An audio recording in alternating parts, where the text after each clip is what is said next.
At least 3 United States service members have been killed since the United States and Israel launched strikes on Iran, an escalation that has prompted a large-scale retaliation and heightened uncertainty across the Middle East. President Donald Trump acknowledged the deaths of the 3 Americans and indicated there could be additional US casualties as the conflict continues. Hezbollah has entered the conflict, saying it carried out an attack on an Israeli army base in what it described as revenge for the killing of Supreme Leader Ayatollah Ali Khamenei. Meanwhile, Pentagon briefers told congressional staff that Iran had not been planning to strike as forces unless Israel attacked first, according to sources, a disclosure that contrasts with earlier administration claims of an imminent threat. The expanding conflict has sent shockwaves across the region and beyond, disrupting air travel, affecting Gulf states traditionally regarded as secure and hindering the flow of oil. Loud explosions were heard over Kuwait early Monday local time as air defenses intercepted what state media described as hostile drones approaching via maritime routes.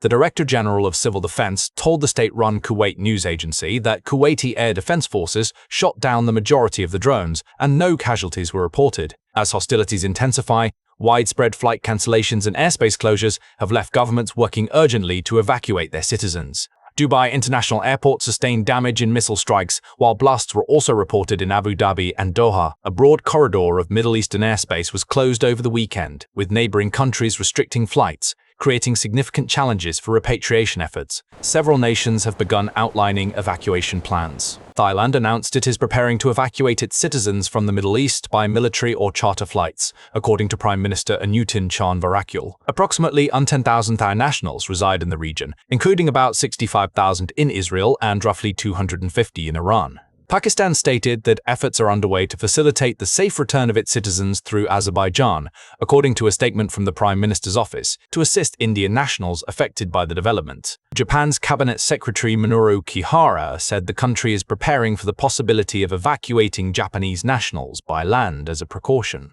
The Middle East is home to millions of migrant workers from South and Southeast Asia, including citizens of India, Pakistan, Bangladesh, Thailand, and the Philippines, many of whom live and work across Gulf states, as well as in Israel and Jordan. As the conflict deepens, damage and casualties have been reported across multiple locations. Iranian state media said patients were evacuated Sunday night from Tehran's Gandhi Hospital after it was badly damaged in strikes. Footage aired by state broadcaster IRIB showed debris and shattered glass outside the facility, and a reporter said patients, including babies, were moved following the attack. 2 witnesses told Reuters that Israeli strikes hit a hospital in the Gandhi Street area of Tehran and that patients were being taken out. Han has not independently verified those reports. World Health Organization Director General Tedros Ghebreyesus said efforts were underway to verify the incident, noting that health facilities are protected under international humanitarian law. Multiple explosions were also reported in Tehran and in the city of Karai, according to state-affiliated outlets Fars News Agency and Tasnim. Iran released video through Fars,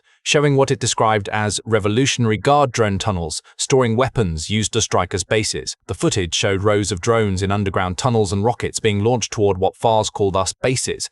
It was not clear when or where the video was filmed, or whether it depicted weapons used in the current retaliation. In Lebanon, the Israel Defense Forces said residents were receiving evacuation calls and announced strikes following Hezbollah's launch of projectiles. Lebanese state media reported at least 4 villages struck. In Israel, Major David Adams said at least 10 people have been killed and more than 200 injured since military operations against Iran began, including fatalities in Beit Shemesh after a missile struck a bomb shelter. Hezbollah confirmed it launched missiles and drones at an Israeli army base south of Haifa in response to the killing of Iran's supreme leader. President Donald Trump addressed the scope and possible duration of the conflict in multiple interviews on Sunday. Speaking to the New York Times, he said the administration expects casualties could rise beyond the 3 US service members already killed, referencing Pentagon projections. Trump also told the Daily Mail that the operation has been considered a 4-week process and suggested it could last 4 weeks or less. In another interview with the New York Times, he said the United States and Israel intended for the current level of attacks to continue for 4 to 5 weeks. The Pentagon confirmed it will hold a news conference with Defense Secretary Pete Hegseth and Chairman of the Joint Chiefs Dan Kane scheduled to brief reporters about Operation Epic Fury. Pentagon briefers acknowledged to congressional staff that Iran was not planning to strike as forces, unless Israel attacked first, according to multiple sources.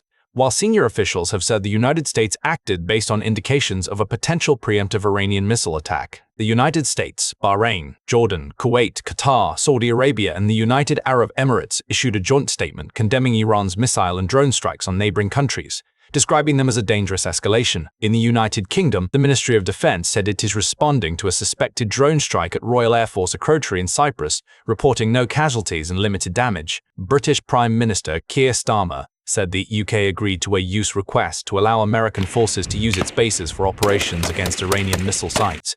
Oil markets reacted sharply, with US crude rising about 12% to around $75 a barrel and Brent crude increasing more than 12% to about $82 a barrel as futures trading opened Sunday evening.